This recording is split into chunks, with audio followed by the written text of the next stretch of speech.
So in this video today, we are going to discuss about the hair transplant of Akon, about which he first disclosed around a year back on a podcast. So this is going to be a very interesting topic. People do want to know about what changed, what went right, or how did he plan out the things and where did he get his hairs back. So friends, do keep on watching this video till the end because we are going to discuss all these points from the point of view of a hair transplant surgeon. What's up with the hair? What are we doing here? How can I get the Akon? I went to Turkey and got a procedure. So when the anchor asked Akon about what's happening with his hairs, he disclosed that he got his hair transplant done from Turkey. And this was a news to many people about him getting his hair back. The front was loose. It was real thin. And the problem for which he got a hair transplant, he terms it as front became loose. So this probably means that he lost his hairs in the front, his hairline was receding and he was having thinning in the frontal hairline when he planned out for the hair transplant. Not much details are exactly known about the procedure or the clinic where he underwent his hair transplant, but he sort of gave a hint that his frontal hairline became thin, which we also know from few of his previous pictures. Was it painful? No. The painful part is the beginning. The next part about which he talks is the pain. He says that a long needle were inserted. So that's not true actually. We use very fine needles which are very small. These give some discomfort while the local anesthesia is given. It is painful, but only at the time when the local anesthesia is given, and that pain also can be minimized using finer needles and some devices like massagers, or there are vibrators, or there are cool tip massagers and cool tip vibrators also. These basically send a vibration or a cold sensation to the brain, and it is known that according to the gate theory, brain perceives one sensation at a time. So when the touch, vibration or cold sensation is going towards the brain, the painful sensation of pinprick is further minimized. Did they do the graft thing where they take a beat? Graft. So that's what they did. Yeah, they took the graft. Next, when the anchor asked in that podcast, did they do the graft thing? So he says yes. So graft basically means the hair grafts, scientifically known as follicular units. So the follicular units are extracted from the back by a process known as FUE, where individual follicular units are extracted using a specialized machine for this, and those grafts or the follicular units which are taken out from the back are inserted into the bald or the balding or the recipient area. So this is a very commonly done procedure, as all of you know, the FUE hair transplant, and most probably Akon underwent a FUE hair transplant in Turkey. Your looks good. It looks It like looks amazing. yeah. And then the anchor says that you look good, on which he responds that he feels amazing, he looks amazing, he's feeling very good about it. And that is actually very heartening when a person really likes the result. And in general, the results of hair transplant are very good. The acceptance rate of hair transplant is very high. People really consider this to be life-changing or a confidence-boosting kind of surgery. So that's true. Like Tory Lane should have went to your guy. I told you. I said, Tori, you should have came to my man. And then they talk about Tony Lane's, and we know that Tony Lane's underwent a hair transplant where his frontal hairline was constructed initially in the first procedure, but then later on he lost his hairs in the mid scalp and going up to the crown area. So this area becomes bald, and this was a point of discussion online on various forums like Reddit and everywhere. People considered this to be a failure, but this can happen, that if you want to fill up your receding hairline or the sides, and if you keep on continue to losing hair, it generally happens when you do not take a medical treatment after your hair transplant, then the further hair loss may make your baldness look a bit unnatural. So this happened, and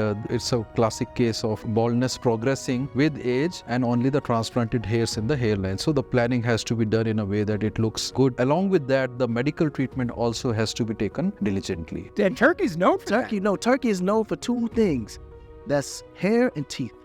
They're really good. And as they discuss, Turkey is known for two things: dental procedures and hair. And more so for hair, you can watch in the link given above about how to choose a good hair transplant clinic in Turkey. So there are a lot of clinics in Turkey performing these procedures. But if you are planning about a hair transplant in Turkey, you have to know about a lot of points, how to make a decision, what kind of a clinic, doctors, specialization you should be looking out for. So we request you to click on the link given above to choose your clinic. People are getting beards now. Yeah, I mean, beards, the whole nine. Floyd got the, the... And also, they are discussing about the beard transplant. So yes, a lot of patients now want to get their beard done, especially if they have absolutely no beard or they have a thin beard. So they are planning out beard. It's one of the very common procedures being performed right now. Was it expensive?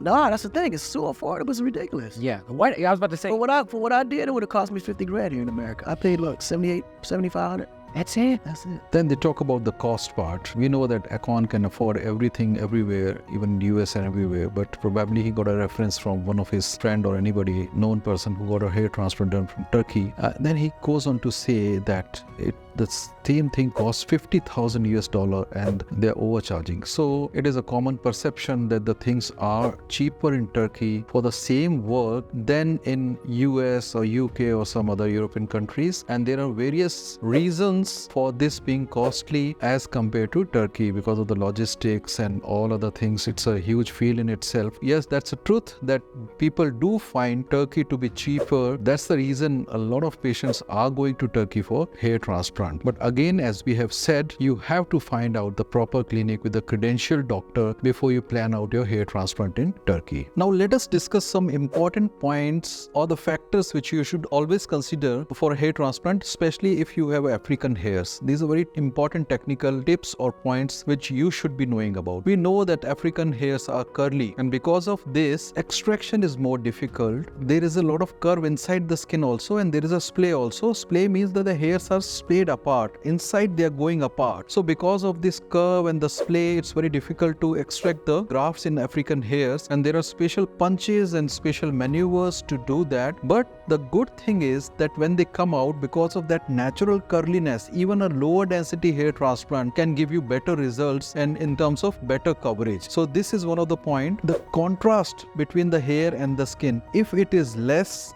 contrast gives a good visual result, whereas if the contrast is high, then the results are not that good, especially if say hairs are gray or white and the skin is on the darker side and vice versa. If the contrast is more, then the results appear to be poorer. If the contrast between the skin color and the hair color is less, then the results appear to be better. The density in the donor side of African hairs is on the lesser side, and the caliber of the hair is also thin. Apart from that, you need to know about the keloidal or hypertrophic scar tendency, which is somewhat more common in African skin, which means that healing happens in the skin with some extra skin formation, thick skin formation. These are keloids, and if you have that kind of problem, you should discuss it with your hair transplant surgeon prior to getting your hair transplant or planning for your hair transplant. This is very important point, especially if you are considering a FUT hair transplant, and not that important a factor if you are planning your FUE hair transplant. So this was our point of view about Akon's hair transplant. I am Dr. Satya Saraswat, an American board certified hair transplant surgeon in this field for last 17 years, and have not only treated a lot of patients of hair transplant of all ethnicities, but also trained a lot of doctors, around 100 doctors from 25 countries in this field of hair transplant. If you are planning a hair transplant and if you want any feedback or comment